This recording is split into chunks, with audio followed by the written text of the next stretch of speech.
পৃথিবীর গভীরে লুকিয়ে আছে এক সুবিশাল সমুদ্র। শুনতে অবাক লাগলেও বিজ্ঞানীদের নতুন এই দাবি চর্চা এখন তুঙ্গে। কয়েকজন গবেষক দাবি করেছেন ভূপৃষ্ঠের নিচে এক বিপুল জলভাণ্ডার রয়েছে। শুধু তাই নয়, নীলাভ পাথরের মধ্যে নাকি লুকিয়ে আছে এই সমুদ্র।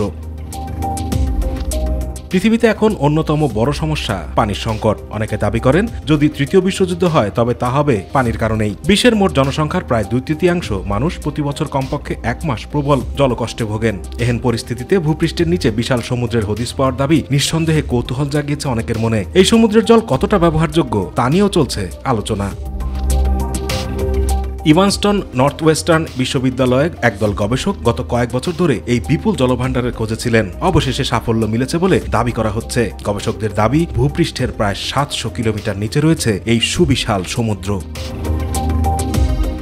এই সমুদ্রের আকার আয়তন নিয়েও কৌতূহল দেখা দিয়েছে। গবেষকদের দাবি বিশ্বের সব মহাসাগরের আয়তন যোগ করলে যা হয় তার 3 গুণ আয়তন এই নতুন সমুদ্রের। নর্থ ওয়েস্টার্ন বিশ্ববিদ্যালয়ের এই গবেষণার নেতৃত্বে থাকা গবেষক স্টিভেন জ্যাকসন জানান, পৃথিবীর বেশিরভাগ জল আসে ভূপৃষ্ঠের নিচ থেকেই। তিনি বলেন, রিংওডাইট পাথরটি স্পঞ্জের মতো। এই পাথরে জল ধারণ করার ক্ষমতা অনেক বেশি।